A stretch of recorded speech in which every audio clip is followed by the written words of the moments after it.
If you think life in the English countryside is peaceful, think again. Sometimes just one night can shatter everything you know. Imagine an ancient stone manor set back from a narrow road, surrounded by dark, rolling hills and endless rain. And tonight, the storm of the decade has arrived. Lightning clawed the sky, thunder rolling so loud it rattled every window in Pembroke Manor. On the windswept drive outside, headlights struggled through sheets of rain. The luxury car, sleek but small against the surging darkness, tried to curve around a sharp bend by the old weeping willow. The tires lost grip, spinning out in a rush of panic. Metal screamed, glass shattered, and just like that, in the blink of a white-hot flash, silence fell except for the relentless storm. Inside the manor, the night was already uneasy. Lord Charles Pembroke paced the drawing room, uncomfortable in his own skin, fiddling with the gold cufflinks that hadn't belonged to him yesterday. Upstairs, 12-year-old Edward Pembroke sat alone on his bed, his mother's perfume still clinging to the cushion she left behind. He listened to the storm mutely, eyes tracking the strobing light that slipped around the heavy curtains. Edward had not slept well since his mother left for London. He felt a cold knot in his chest, the kind you get before something bad happens, but he could never have pictured this. The distant wail of sirens grew, then faded, strangled by the storm. Somewhere down the lane, paramedics worked wordlessly, beneath umbrellas, soaked to the bone but determined. It was too late for the woman inside the car. She was gone before help could hurl itself at nature's fury. An hour later, the manor doors burst open, and two uniformed officers stepped inside, faces ghostly in the candlelight. Mrs. Elspeth Hawthorne rushed to meet them, her voice steady but her hands trembling. It took only 2 words, whispered in the grand hallway, for Edward's world to collapse. "She's gone." The next moments blurred. Lord Charles, normally the pillar of the family, staggered back, clutching at a side table as if the furniture could stop him from falling apart. A crystal vase smashed to the floor, lost amidst sobs no one would dare let out fully. Mrs. Hawthorne took control, moving with urgency, calling relatives, shutting out nosy reporters already circling like crows, ushering stunned servants out of the path as heavy feet carried the news to every wing of the manor. Edward retreated upstairs, where thunder felt muffled, the world numbed and gray. He locked his door and pressed his forehead to the old wood. Voices rose and fell below, the kind of muffled grief where everyone tries not to cry and fails. No one came up. No one knew what to say. Edward's toys sat on the shelf by his bed, silent and useless. He watched the doorknob, half expecting his mother to walk in, alive, scolding him for being awake so late. But there was nothing, only the sound of his own heartbeat crashing in his ears. He did not cry. He did not scream. Instead, that knot inside his chest tightened until it felt like a lock had snapped shut somewhere deep inside.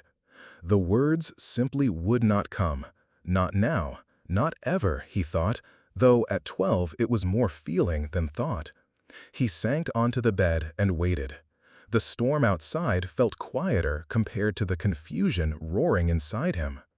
In the grand dining hall below, the long table sat empty except for a silver photograph frame facing the room, as if to challenge fate. Over the next hours, visitors arrived. Family, officials, the local vicar with his umbrella and sorrowful eyes. The rooms filled with people, but each was an island, lost in their own mourning. From the stairs, Edward watched their faces, reading lines of worry and whispered speculation. He heard someone say, "Poor boy," another say, "Heir," as if grief could instantly transform childhood to burden. Late into the night, as the electricity finally flickered back to life, Mrs. Hawthorne crept quietly to Edward's room. She did not knock, just sat on the far edge of the bed, knitting in her lap, hands deft though her eyes glistened. No words passed between them, but every so often she would offer a cup of cool water or tuck the blanket tighter around his legs.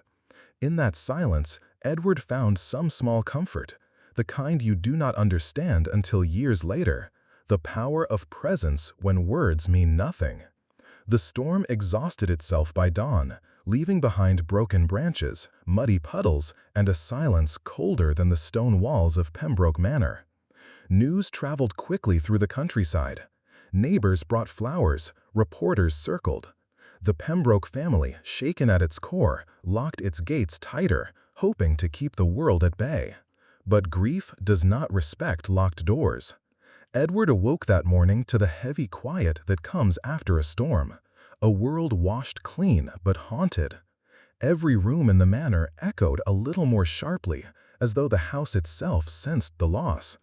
Later, at breakfast, Edward sat beside his father, not eating, eyes fixed on his plate, while Lord Charles struggled to summon a few gentle words, none of which sounded right. "Edward," his father tried, his voice cracking, "we must be brave." But Edward simply nodded, a gesture more mature than any child should need to be, and retreated back into his silence. He did not know it then, but his voice would not return for quite some time. He did not know the journey he was about to begin. All he could do was sit in the aftermath of ruin, listening to the strange, raw quiet, a quiet that would follow him, remaking every part of who he was meant to become. If you want to know how one night can reshape a life, and how a single storm can awaken something far more powerful than fear, stay with me. The story is just beginning. Word travels fast in a place like this, where the old trees know every secret, and the estate staff see more than anyone admits. When the sun rose after the storm, Pembroke Manor felt like an old museum, its halls echoing both the loss and the weight of all that was left unsaid. By breakfast, the world had changed, and 12-year-old Edward Pembroke had changed with it. He became the boy everyone whispered about at polished tables and behind velvet curtains, the mute heir. It was a new title, heavy and awkward, whispered with both pity and curiosity. The next afternoon, as black cars filtered in along the gravel path, Lord Charles Pembroke summoned the dignity he was raised to embody. Dressed in a morning coat, his jaw clenched and tired, he greeted the inner circle of local nobility. Titles and expectations pressed upon his shoulders as tightly as the knot in his tie. The noble council, his lifelong acquaintances and rivals, assembled in the drawing room, each trying in their own brittle way to assert control over the tragedy. People asked him about the estate, the future, the Pembroke line, never daring to ask about his heart. Grief was a private thing, or at least this was the code handed down in families like theirs. Lord Charles played the part, reserved, precise, decisive, anything to shield his son, his house, his own absent soul. Behind every action was fear. His son had not spoken a word, not even a whisper, not since that night. It was easier, perhaps, to hide behind tradition and business, to focus on the practicalities of loss, papers to sign, condolences, arrangements, inheritance. Easy to pretend as if the rules of their world were protection and not a cage. Outside the council room, Edward floated through life like a ghost. People watched him as if he was both fragile and somehow not quite real. Dinner times were particularly brutal. The long table seemed longer than ever, the empty chair a wound no one would touch. The new guests stared, not unkindly, but intrusively, as Edward pushed his food around, head bowed, lips pressed shut. Every gesture, every silence became a spectacle, fuel for gossip wrapped in pretty concern. "He did not cry at the funeral," someone whispered. "Maybe he does not understand." They were wrong. Edward understood too much. Desperate for routine, Lord Charles filled the days with activity. Lessons with a private tutor, walks in the rose garden, brief outings to church to be seen by the right people. It was all supposed to help. But it only made Edward's silence louder, the distance between father and son growing in the spaces where words should be. Throughout the manor, only Mrs. Hawthorne, the longtime housekeeper, seemed immune to the tyranny of reputation. She did not try to make Edward talk. She taught him with small kindnesses, slipping his favorite food onto his plate without a word, tightening the blanket around his shoulders when she walked past, leaving a fresh pencil and a notepad on the windowsill beside his bed. Her brand of care was careful, nearly invisible, but real. Sometimes she would catch his eye in the corridor and offer the hint of a smile, almost conspiratorial, as if they both shared a secret about surviving in a house built for performance. In public, the family shrouded their pain in discipline. They hosted well-wishers with polite smiles.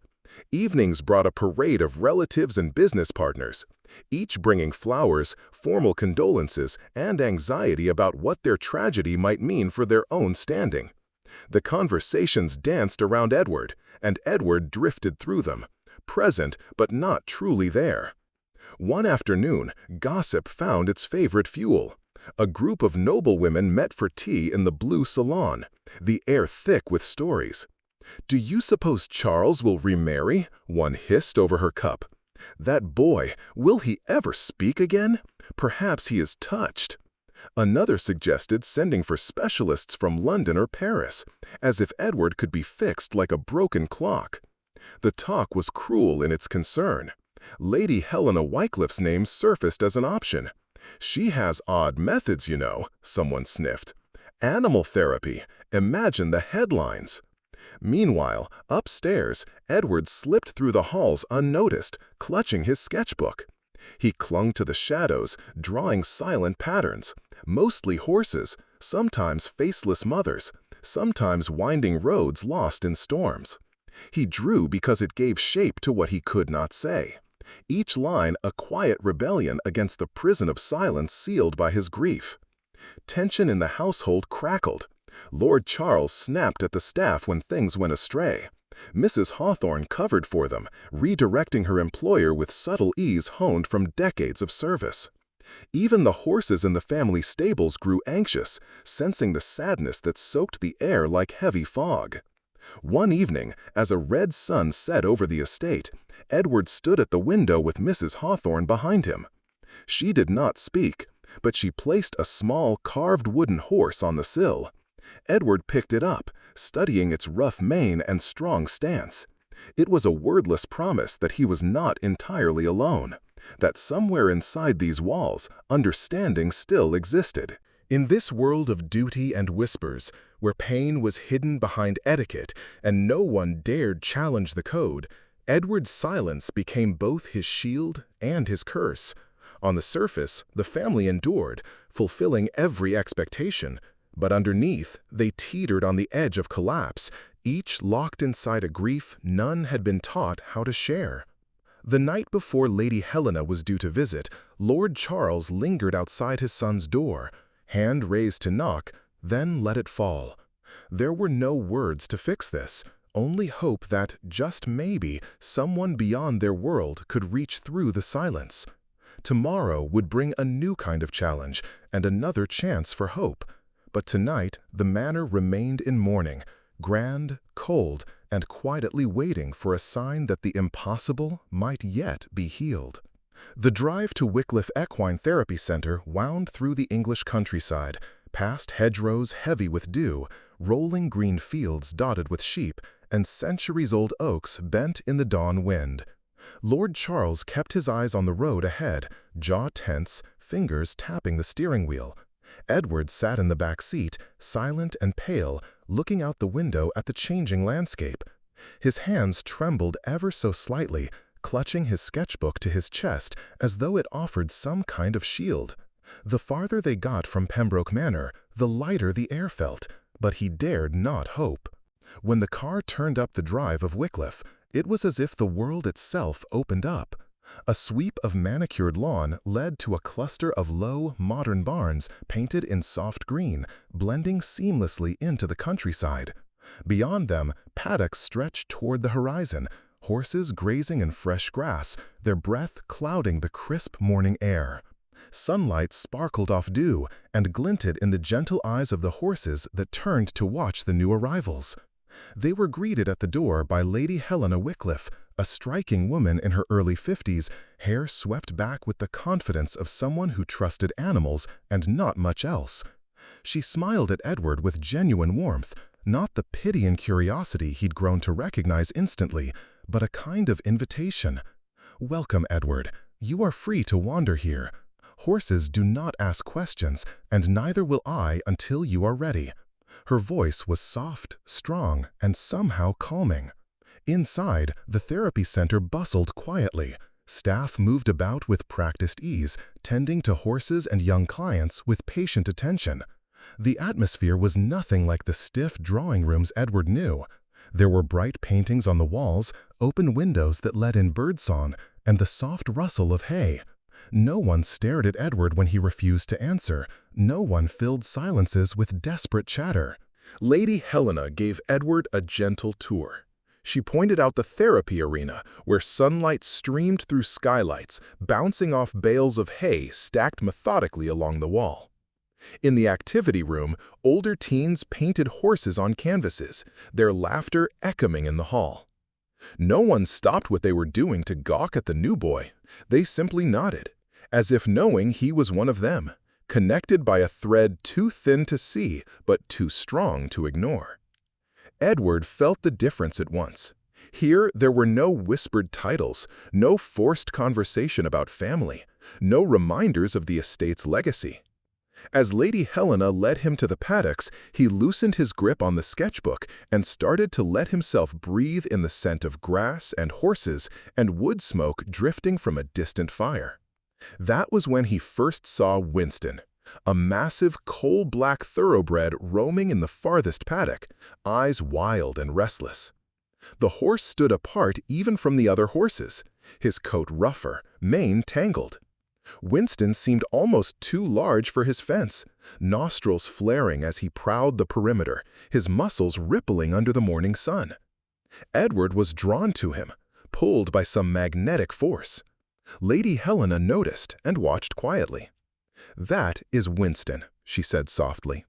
"He has not let anyone close in a long time. Some souls need space before they choose to trust." For the next hour, Edward drifted on the edge of Winston's paddock, sketchbook in his hands, capturing the graceful power in the stallion's every movement. Winston watched him warily but did not turn away. There was a tension, a mutual recognition between horse and boy, both wary, both wounded, and both profoundly alone. As the days passed, routine began to settle. Each morning, Edward wandered the paddocks after the other children went inside. He never tried to touch Winston, only sitting in the grass or by the fence, drawing horses, leaves, the sky, anything that caught his eye. Sometimes Winston would approach, blowing snorts of warning through his nose, kicking dust, but never truly leaving. Each evening, Lady Helena would bring apple slices, and they would leave them by the fence for Winston. Sometimes they would be gone by dawn. Staff at the center made a point not to pressure Edward or talk at him too much.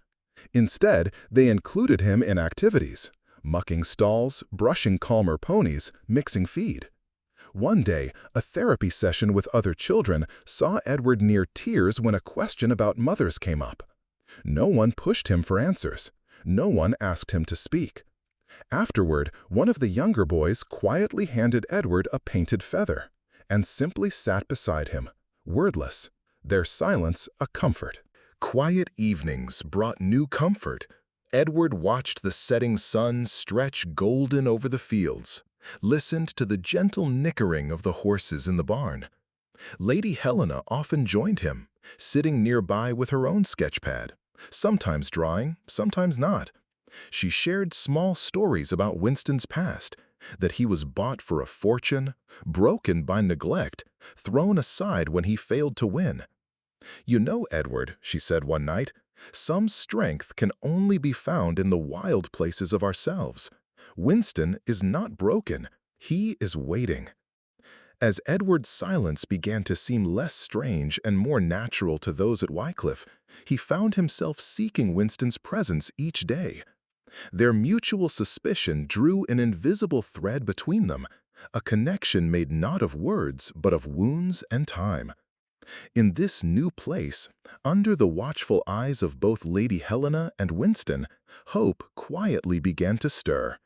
Days at Wycliffe Equine Therapy Center settled into a routine as gentle and predictable as the rhythm of hooves in the sand. Edward woke at dawn, drawn out of sleep by the sound of horses stirring in their stables, birds fluttering overhead, and the distant laughter of early rising staff. The crisp air and golden light made everything feel quieter, softer, like the world itself was offering him space to be unnoticed and unhurried. Edward gravitated to the field where Winston roamed alone. Some children found the big thoroughbred intimidating. He was bigger than any other horse at the center, mane wild and eyes keen with suspicion. But Edward saw something familiar in the horse's restlessness, the way Winston paced the edge of the fence, tail flicking, scanning for threats. Every morning, Edward positioned himself on the far side of the field, not too close, sketchbook balanced on his knees, and began to draw. At first, the drawing stayed shy and tentative. Lines through Winston's arched neck, the twitch of his ears, the wary set of his gaze. He never approached the horse. He simply showed up, made space, and waited. One morning, while Edward sketched, the sky darkened unexpectedly, and a light rain began to fall. Most children dashed inside, but Edward simply pulled his drawstring hood tighter and kept at his work. Winston, for once, did not retreat. He stood in the rain, water sheeting down across his powerful shoulders. One afternoon, a group therapy session ended with a brief commotion. A counselor's silk scarf slipped off her neck and landed just inside Winston's paddock. The wind caught it, sending it spiraling onto the grass. Edward, rising to retrieve it, stopped at the fence. Winston watched, nostrils flaring, uncertain. Edward hesitated, then crouched, gently extending his arm so the scarf was visible on the other side of the fence. Suddenly, even before Edward could move, Winston stepped closer. The horse stretched his neck, snipped the scarf, and, with a quick motion, took it up in his teeth. For a tense moment, the two simply regarded each other. Then Winston dropped the scarf on the fence post directly in front of Edward, gave a soft nicker, and stepped back.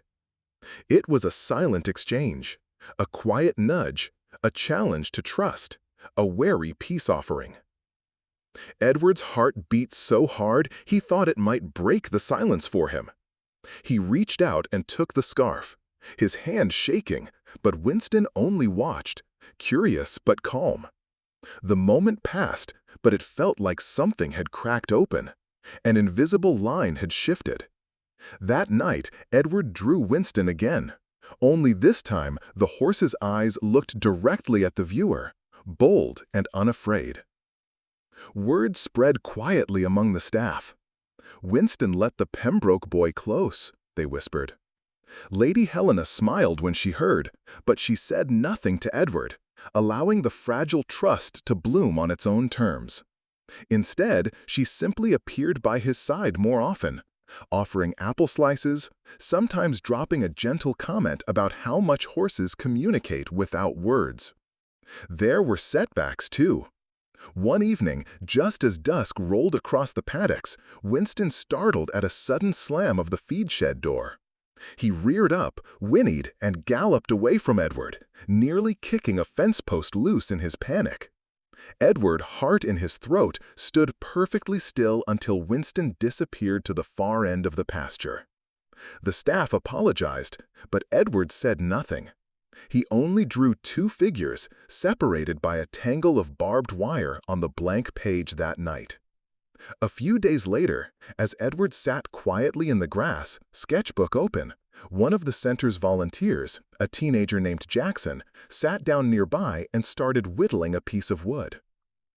"He does not let many people in," Jackson said quietly, not looking at Edward. "Takes time, but you do not look scared of him. You remind me of Winston in a way." Edward stayed silent, but the words did not sting. They comforted him. Jackson kept talking about the stubborn patience horses require, and how sometimes the best way to get close is not to try at all. Inspired, Edward began experimenting. Each morning, he arrived with a slice of apple, setting it beside him rather than on the fence. Winston drew closer every day, curiosity edging out suspicion. One afternoon, as Edward reached out with the apple, Winston, hesitant but drawn by hunger, stepped near enough for his breath to ruffle Edward's sleeve before snatching the treat and trotting off. This time, a few children had been watching from afar, and murmurs of excitement spread. But Edward did not blush or hide. Instead, he allowed himself a small, real smile. Other children began treating him differently. In art therapy, instead of asking why he would not speak, a girl handed him a pack of colored pencils and asked for help drawing horses. In group chores, Edward showed surprising skill in braiding manes and knotting lead ropes, abilities that won silent respect. Wordlessly, he became part of Wycliffe's rhythm. Late one night, as the scent of rain drifted through the dormitory window, Edward sat at his desk sketching. He drew Winston standing by the fence beneath a full moon, an apple waiting on the rail. In his mind, the line that divided horse from boy began to diminish, as if their shared wounds were slowly turning into a bridge. This quiet progress did not escape Lady Helena. Watching from the sidelines, she knew these small victories mattered most. Healing, she knew, was seldom loud or obvious. Sometimes, hope arrived in the simple act of a horse returning a fallen scarf, or the silent trust that passed wordless between two wounded souls. Just as Edward seemed to be settling into the gentle rhythms of Wycliffe, the entire atmosphere shifted. It happened one gray mid-morning when the main gates rattled with the arrival of a gleaming black jaguar. Out stepped Sir Reginald Ashcroft, the Pembroke family's godfather, known throughout the county for his rigid views and booming, critical voice. He cut a striking figure in his tailored overcoat and polished shoes, not a speck of mud daring to mar the shine. One look at him, and even the boldest therapy horses retreated to the back of their stalls. Lady Helena met him at the drive, offering a diplomatic smile. "Sir Reginald, welcome to Wycliffe. I hope your journey was—" He cut her off with a curt nod. "Let us get to business." Without further greeting, he strode toward the barn, staff parting before him like a gust of cold wind.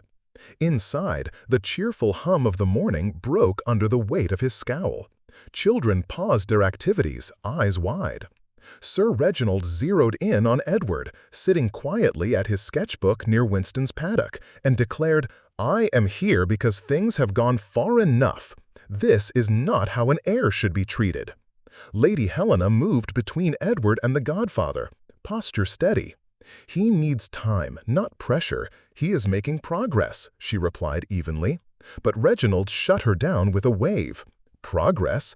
He should be at home, learning proper discipline and preparing for what the family requires, not playing stable boy." The visit cast a heavy gloom over the center. Staff whispered in huddles. Children kept their heads low. Edward, tense once again, felt Winston's agitation mirror his own. The stallion began to pace aggressively, nostrils flaring, eyes darting with unease. Lady Helena assigned extra volunteers to watch him, worried that the horse's anxiety might lead to injury or an accident. Later that day, during lunch, Sir Reginald sat across from Lord Charles in the staff lounge, invited as an unavoidable courtesy. The room bristled with unspoken conflict. Reginald grilled Lord Charles about legal matters, insurance, inheritance, and especially Edward's role in the ongoing investigation into his mother's death. "We will need Edward's testimony in court for the inquest," he insisted, voice echoing. "Keeping him here is avoiding responsibility. It will do more harm than good." Lord Charles looked torn, glancing through the window at his son and the uncertain world of therapy he did not fully trust. Every word from Reginald's mouth was sharpened by the threat of scandal, of failed duty, and embarrassment for the Pembroke line. The following day brought more disruption. Sir Reginald insisted on touring every inch of Wycliffe, questioning staff and peering into stables. He interrogated Lady Helena about certifications and methods, sneering at phrases like equine bonding and trauma-informed support. At one point, frustrated by her calm, he snapped, "There is nothing a horse can do for that boy except make a fool of him in the papers." His words echoed through the halls, rattling volunteers. That afternoon, as Lady Helena showed him the new therapy ring, Winston spooked at the godfather's booming laughter, slamming his body against the fence and sending a shudder down the rails. "Dangerous beasts," Reginald muttered. "That one should be put down before he hurts someone." Nearby, Edward froze, feeling as if the threat were meant for him too. Lady Helena called an emergency staff meeting that evening. They gathered in the old tack room, voices low but determined. "We must protect both Edward and Winston," she said firmly. "We will not allow cruelty or ignorance to dictate healing." Volunteers strategized safer routines, new feeding schedules to keep Sir Reginald away from the more sensitive horses, alternate art times so Edward could avoid awkward confrontations. Staff pledged extra vigilance, knowing one angry outburst or lawsuit could unravel everything. But the stress found new ways in. At bedtime, a few children whispered about Reginald's threats to make the Pembroke boy talk or sell off troubled horses. Edward retreated deeper into routine, but Winston grew visibly unsettled, unable to rest or feed properly, shying from anyone in a dark coat. Even the weather seemed to match the mood: cloudy days, cold winds, uneasy silence. Reginald appeared again, bearing fresh demands. "Edward is needed as a witness," he barked at Lady Helena. "I have spoken to the barristers. They expect a written statement at the very least, and an appearance if possible. He needs to be brought home. We will be back in court by month's end." Lord Charles was summoned once more, caught between Reginald's old-world pressures and Lady Helena's modern compassion. That evening, Edward watched from afar as his father argued with Reginald by the rose garden, tosses of the hand and sharp words flying. The door slammed after Reginald's departure, the vibration running like a shock through the house. That night, Winston's distress reached a peak. He stomped his stall, refusing his evening feed. Lady Helena, pulling on her boots, went to soothe him, but the stallion only circled, wild-eyed. Edward, afraid Winston might injure himself, stayed late in the barn, sketchbook on his knees but unable to draw a line. He stroked the air between them, silent comfort, their shared tension filling the dim light. Pressure was mounting, ticking like a clock that would not slow. Edward sensed the tide turning, the demands of family legacy against the fragile hope he found with Winston and the others at Wycliffe. In the clash between tradition and healing, the outcome was uncertain, and it was clear that, one way or another, something had to give. By the following week, the calm that Wycliffe's fields once promised was shattered by the noisy arrival of news vans and camera crews outside the gates. Headlines blared from every tabloid, mute air at the center of tragedy. The Pembroke family's private heartbreak had become public spectacle. Photographers peered between the iron bars, snapping blurry shots of horses and children. Rumors fueled by Sir Reginald's whispers burned through the countryside and beyond, drawing reporters from London and stirring new anxiety throughout the center. Lord Charles, normally so controlled, looked drawn and older as he stood at the estate's entrance, refusing interviews. He wore sunglasses to mask tired eyes, but his posture was that of a man besieged and desperate to protect his son. Every phone call he took was shorter, sharper.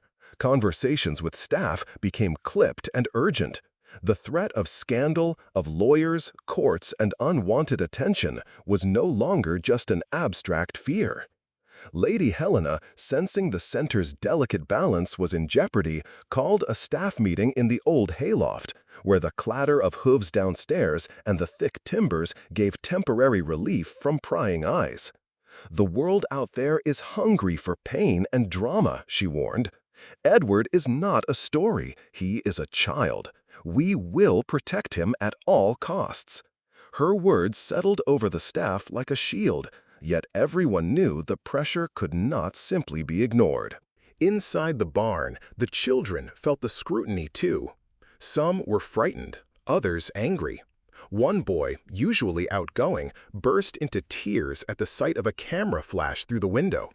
Volunteers doubled down on security, moving sessions indoors, rearranging timetables, instructing the younger kids, "If anyone you do not know asks questions, just walk away." The therapy horses grew anxious as tension seeped into every routine.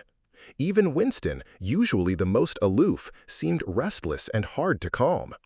Lady Helena understood that the old way, silence, secrets, shame, was what the world had come to expect from families like the Pembrokes. Sir Reginald, never missing an opportunity to assert control, began appearing more frequently, his voice always within earshot, proclaiming, "It is best for the family if Edward steps forward. Hiding here damages the reputation of the Pembroke line." Behind him, barristers prepared statements. He went so far as to threaten legal action against the center, declaring, "If there is no testimony, I will see the court force it." Every staff member knew Reginald wanted Edward back in London, where tradition, not healing, set the rules.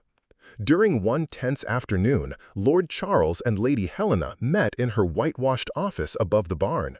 Sunlight streamed through windows crowded with potted herbs, casting long shadows as they discussed options. "He cannot be forced," Lady Helena insisted. "Trauma is not resolved by spectacle. Let him speak on his terms, or not at all." Lord Charles nodded, but fear clouded his agreement. "What if we lose the estate's support? What if it goes to court and Edward must answer questions he cannot bear?" Out of sheer necessity, Lady Helena developed an alternative plan.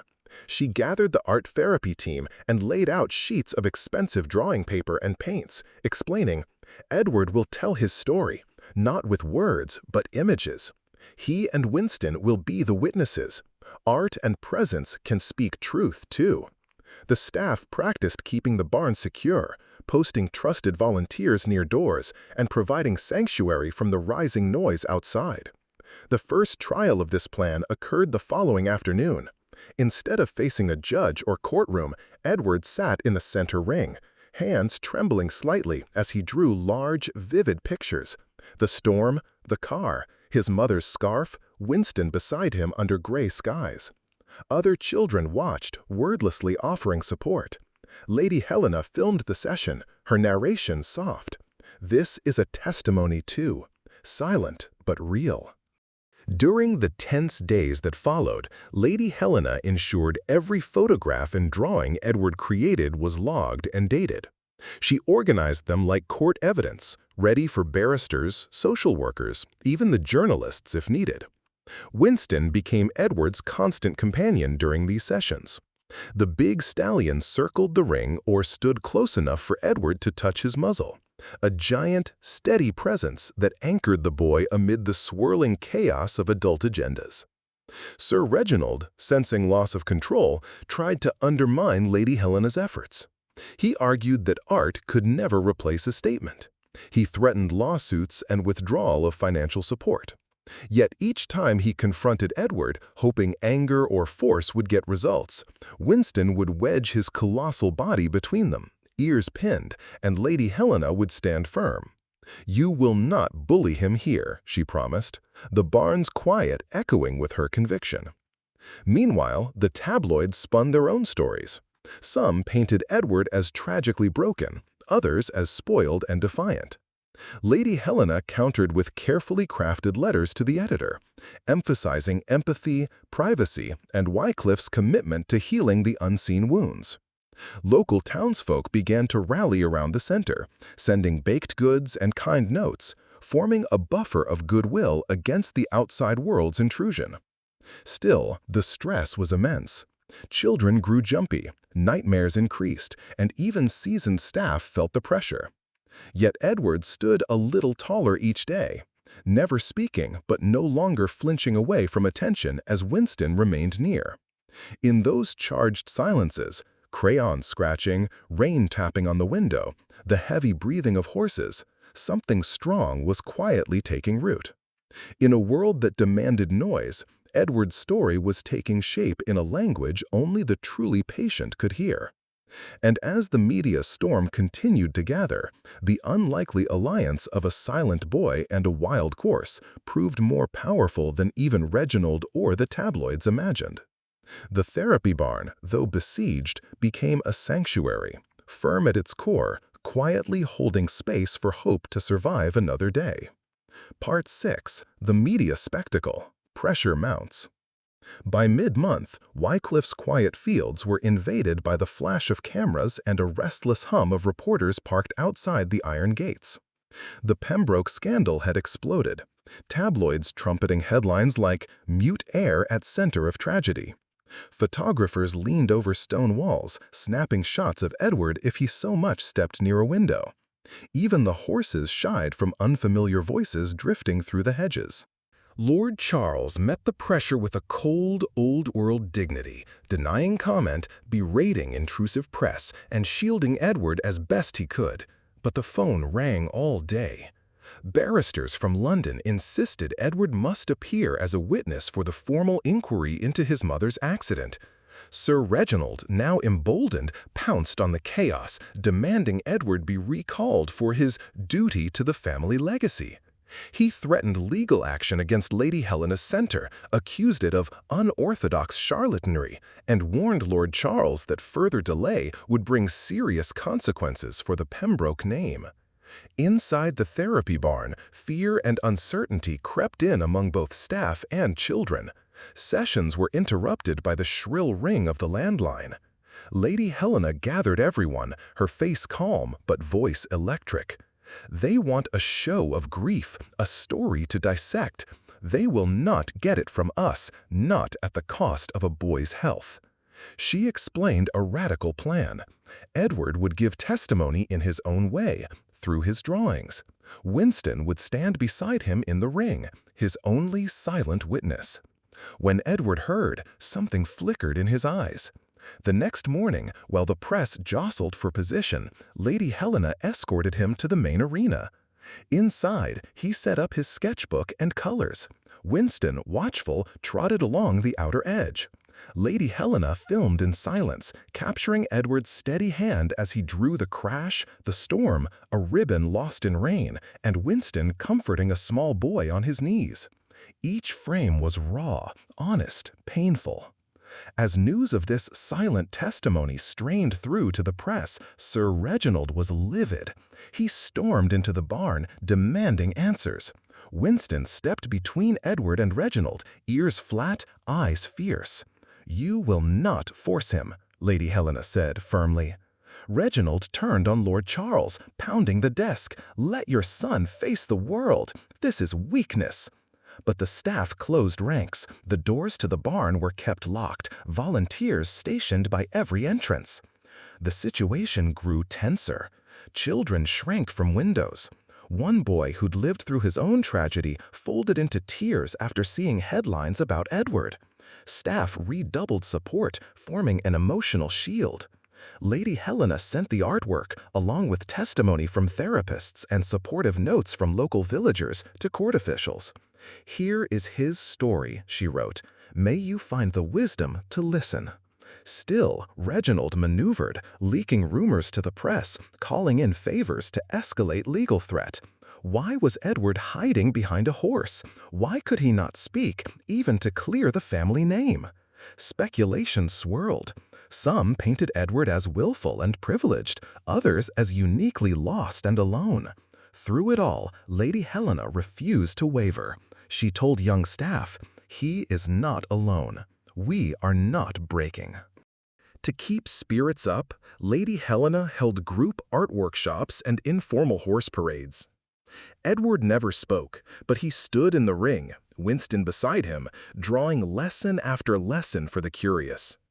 Among all the noise and judgment, a quiet pride grew at Wycliffe, one that bound trauma and healing together, stronger than the rumors outside.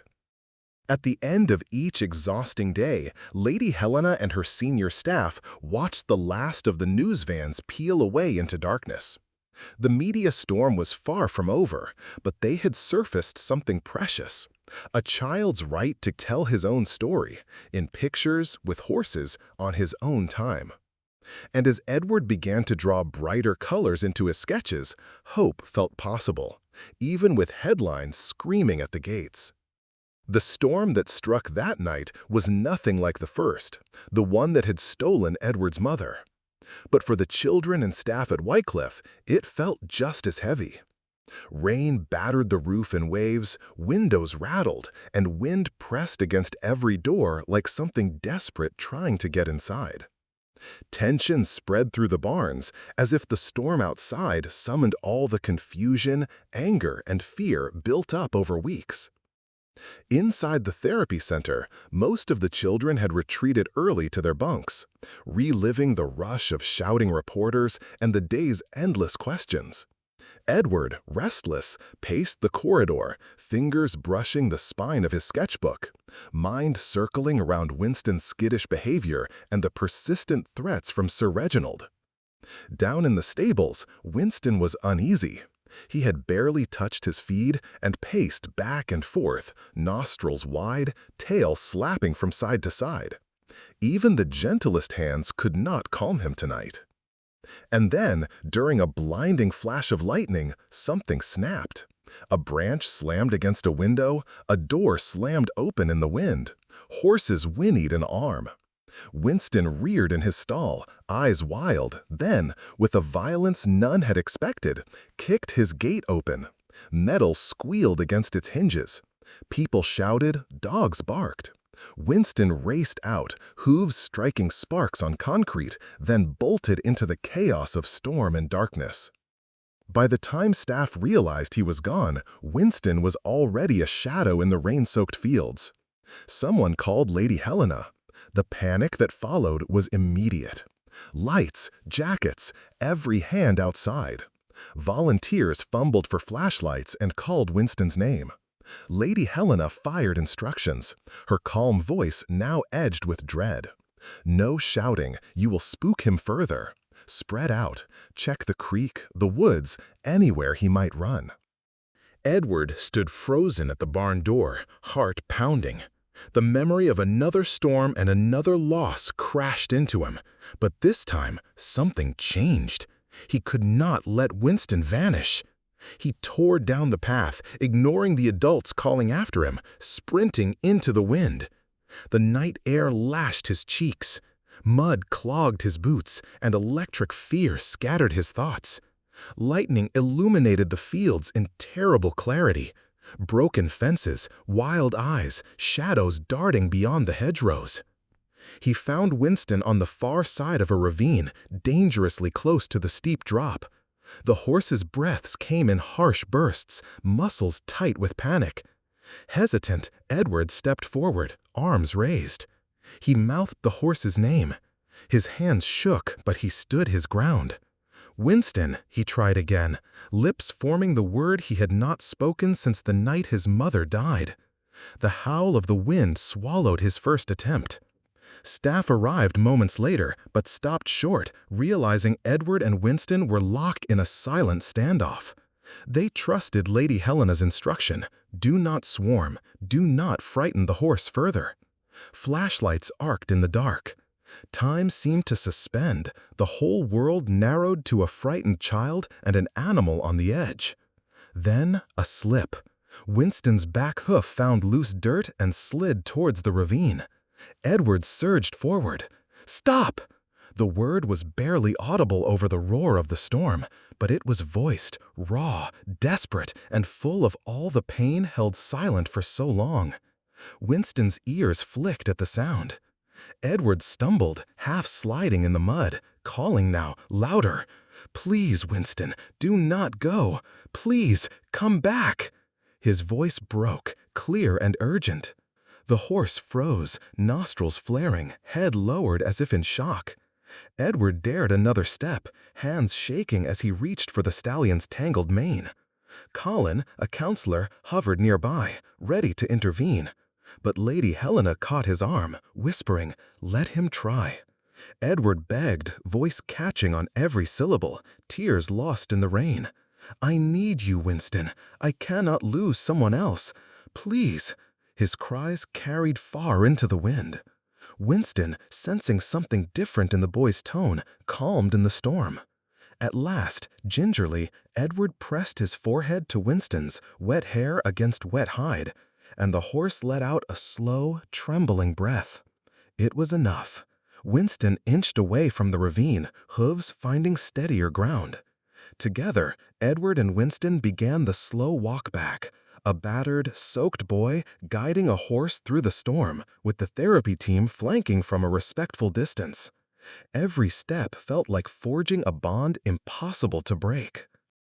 Back in the barn, Edward collapsed to his knees, exhausted but safe. Winston nudged his shoulder, their breathing matched at last.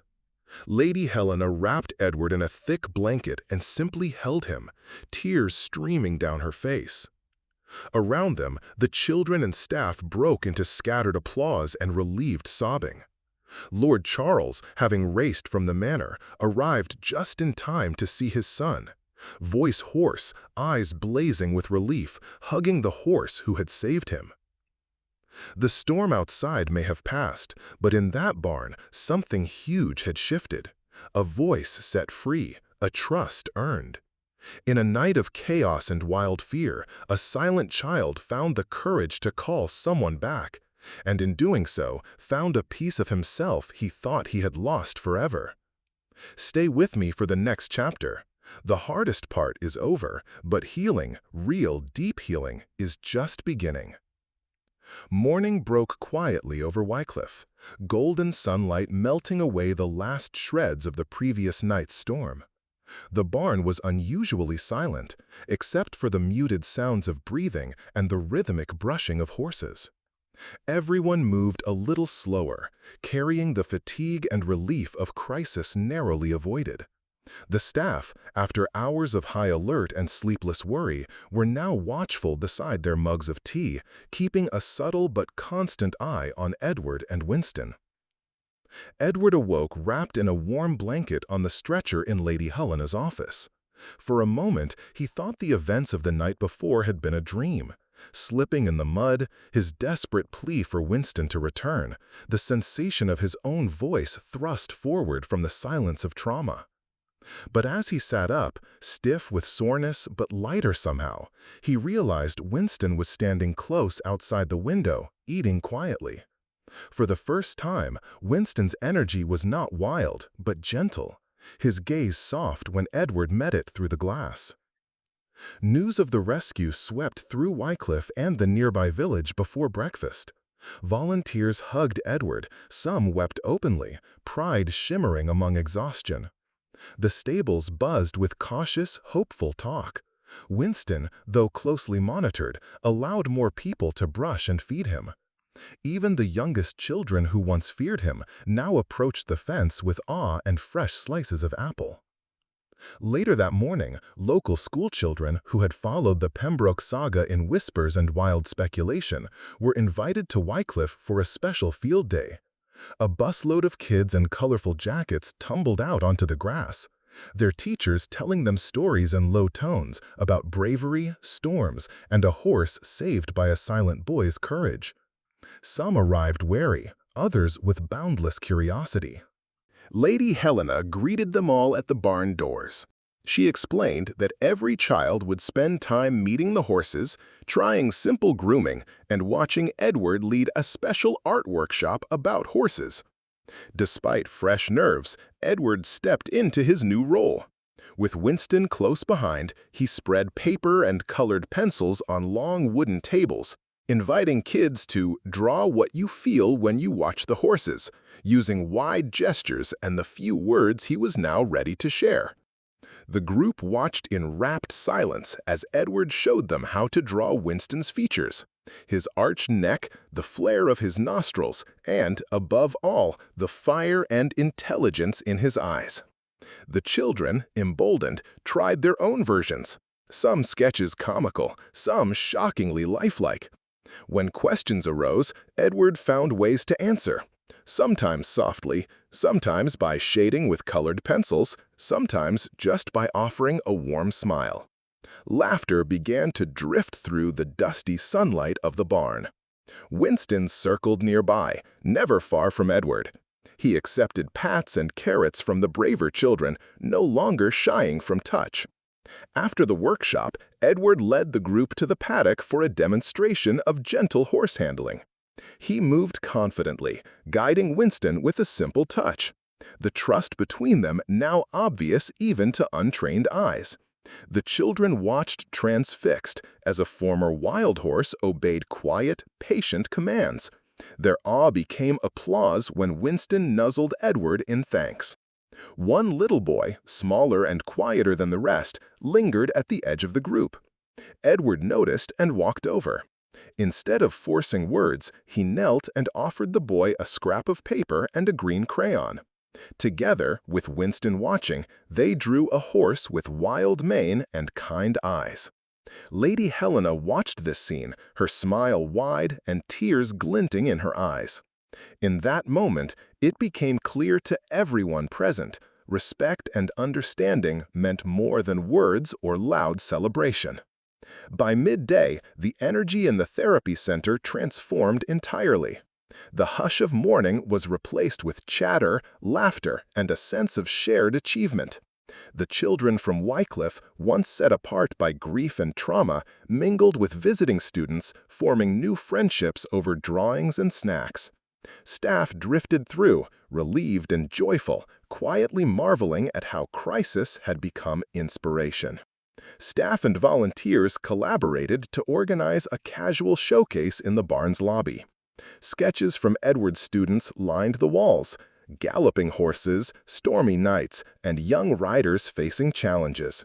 Notes from the children described what they learned about trust, about silence, about the kind of bravery that does not need to make a sound. Winston, still a little guarded with adults, allowed himself to be brushed by two of Lady Helena's more experienced students. Later, when a nervous girl tripped and dropped her handful of carrots, Winston stretched his head low and nibbled one from her palm, the whole group erupting in giggles. The scene found its way into Edward's sketchbook that evening. When the time came to say goodbye, children crowded around Edward and Winston for photos and autographs. Teachers shook Lady Helena's hand, whispering gratitude for the lesson in empathy and resilience that could not be taught in a classroom. Local reporters, a less aggressive bunch than the tabloid crews, snapped honest, joyful photos. No one forced Edward to speak. His presence was enough. As the sun set, Lady Helena looked out at the field, where Edward and Winston strolled side by side, the wind rippling the tall grass around them. In the dusk, the world felt quietly renewed, a place where silence had become strength, trauma had become connection, and the smallest gestures had built a new kind of community. For Edward, the days of being the mute heir were over. In their place stood something far more powerful: the quiet confidence of a boy who had learned to lead not with words, but with courage, trust, and kindness. And Winston, tamer now, but always wild, remained forever in his orbit, a reminder of the healing found in the most unexpected places.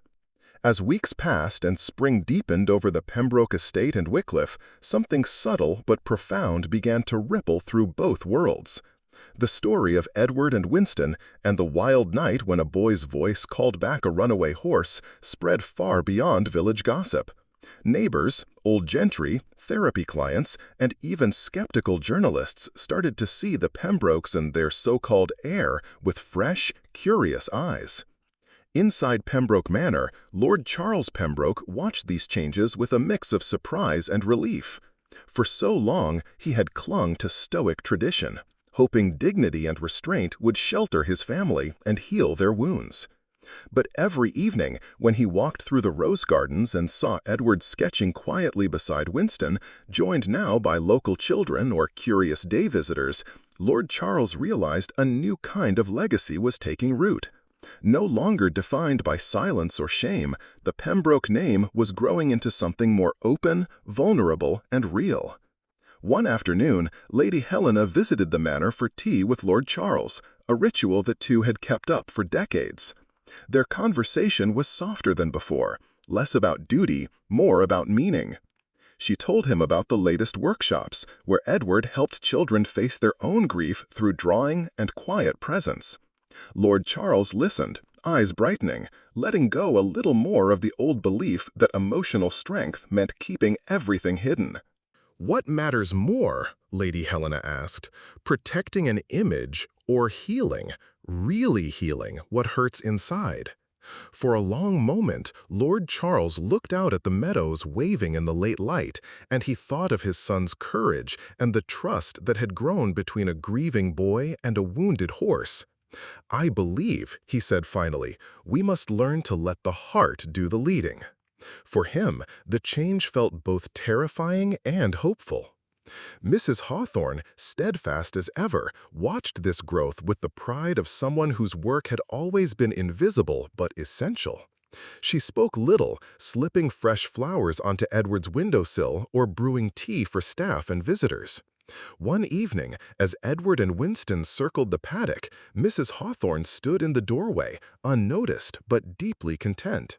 Her quiet care, so often overlooked or dismissed, was now clearly the anchor that had helped Edward survive the darkest nights. Lady Helena made a point to thank her, publicly and privately, and the staff echoed it. "You made all the difference," Lady Helena told her. Mrs. Hawthorne only wiped her hands on her apron, smiling, tears catching in her gentle eyes. Word of Sir Reginald's failings finally caught up to him. His disdain for therapy, his efforts to pressure Edward, and his old-fashioned rants about saving face soon lost their momentum. At the next council meeting, his attempts to call for disciplinary action against Wycliffe were met with awkward silence and deflection. Other nobles, many quietly moved by the story of Edward and Winston, had started to rethink their own stubbornness about healing and reputation. For once, the old guard found itself outmatched not by money or force, but by compassion and by the public support of a child's right to heal in his own time. It was Edward's art, his honest sketches, his presence among the horses, his careful way with frightened kids that spoke loudest of all. Even visitors who did not know his story felt something when they watched him lead a small group, Winston circling nearby, gentle and attentive. A sense of new values began to settle in, one that put empathy ahead of pride, care ahead of performance. Local teachers, parents, and officials who had known the Pembroke family for generations started quietly praising Edward's contribution. Instead of being a symbol of tragedy, he became a quiet leader, a boy who turned pain into a path for others. Invitations came from other therapy centers and regional schools. Lady Helena began dreaming about expanding Wycliffe's programs, believing that if a single boy and a wild horse could inspire this much growth, there was even more hope waiting for others. In the staff meetings held at dusk, beneath the old beams of the center's main barn, Lady Helena asked her team what they had learned. "You cannot rush healing," said one. "Real strength is letting people go at their own pace," said another. The team found themselves bonded not by flawless procedures, but by the messiness of real life and the surprising way community forms in the wake of heartache. The greatest change of all, though, was in Sir Reginald. Publicly rebuffed, privately shaken, he began to realize how out of touch he had become. For decades, he had measured success in tradition, stoicism, control. Now he saw how these old codes left him lonely and stuck. At one final meeting with Lord Charles and Lady Helena, Reginald sat in the very sunroom where he once scolded them for encouraging modern nonsense. "I was wrong," he said, gruff but sincere. "Edward's way is better. Perhaps this place, this friendship, these horses, is what the world needs." There was no dramatic apology, no sudden warmth, merely a man, for the first time, admitting he had much to learn. Sunset fell over the estate as Edward and Winston moved together in a rhythm all their own, the past receding with each step. Far from the noise of tabloids, beyond the reach of the old sniping council, a new nobility was taking root, one defined by listening, healing, and hope. And in that golden hour, Pembroke Manor, Wycliffe, and everyone touched by this quiet revolution saw themselves reflected in the courage to care for each other no matter what the world might say. Late summer wrapped Pembroke Manor in a golden haze, washing fields and rose gardens in soft warmth. The house, once known for its cold grandeur and thick silence, now thrummed with a new kind of life. The heavy doors, rarely opened to outsiders before, swung wide for guests of all backgrounds, children and adults, villagers and city dwellers, nobles and newcomers alike, each drawn by the gentle revolution whispered through the countryside. Pembroke was no longer a fortress of sorrow. It was a place for healing. Edward had found his rhythm both at the manor and Wycliffe. He spoke when he was ready, never forced, sometimes in words, sometimes still just through art or the gentle presence that had become his quiet hallmark. People stopped calling him the mute heir. Now he was the boy who helped lost animals, comforted scared children, and made everyone, no matter their place, feel seen. Winston, once feral and unreachable, mirrored Edward's transformation. He moved with confidence among people, allowing his thick mane to be brushed by small, hesitant hands, or offered apples by the schoolchildren that now flocked to special field days on the estate. No one forgot the night when he'd nearly run off into a storm and been brought back by a boy's desperate plea. In every corner of Pembroke, visitors told and retold the story, not as a tragedy, but as living proof that healing was possible. And even the wildest could be tamed with patience, trust, and kindness. On a warm Saturday, Pembroke hosted its very first Open Fields Day, inviting the public to visit the newly established equine therapy programs led by Lady Helena, Edward, and a team of volunteers from all walks of life. Tents dotted the lawn, offering art lessons, therapy sessions, tea, and games. Children painted horses on easels propped under shady trees, while parents joined Lord Charles for casual tours of the grounds. Where once there had been whispered judgment and closed doors, now laughter and easy conversation filled the air. Lord Charles, usually so reserved, greeted each visitor with genuine warmth. He never mentioned family titles or the old customs. Instead, he spoke with pride about the changes at Pembroke, and introduced Edward not as an heir to a tradition, but as a pioneer of something new. "He's taught me more about courage and kindness than any council or code could," he told one mother whose own son was struggling at school. "This is the legacy I hope we leave behind." Lady Helena oversaw workshops in art and writing, her sharp eyes catching every nervous child, her voice a foundation of calm. She presented Mrs. Hawthorne with an award in front of the community for her years of loyal care, the applause heartfelt. "Every family needs a Mrs. Hawthorne," said Lady Helena, and the room agreed, the respect finally visible that had always been quietly earned. The centerpiece of the event was a demonstration in the main paddock. Edward, dressed in simple work clothes, led Winston in a wide circle before a silent crowd. Without any grandstanding, he showed how quiet attention could turn fear into trust. He spoke briefly, voice sure but soft. "We do not need to be loud to make a difference. Sometimes healing means showing up, again and again, even if at first no one understands. Winston nuzzled him, the gesture easy, and then accepted apples from a dozen small hands. Around the paddock, people wiped their eyes. Most had never seen such a testament to recovery, nor witnessed that trauma could become something beautiful with the right care. Children from Wycliffe handed out their artwork, drawings of horses, rainstorms, family, and hope. Some depicted the scarlet car from Edward's nightmares, but many showed blue skies, green grass, and the towering black horse with Edward beside him, both looking steadily towards the horizon. Parents and teachers quietly asked how to bring their own children by for therapy, and Lady Helena signed up new applicants by the dozen. News of the day spread fast, this time not as a scandal, but as inspiration.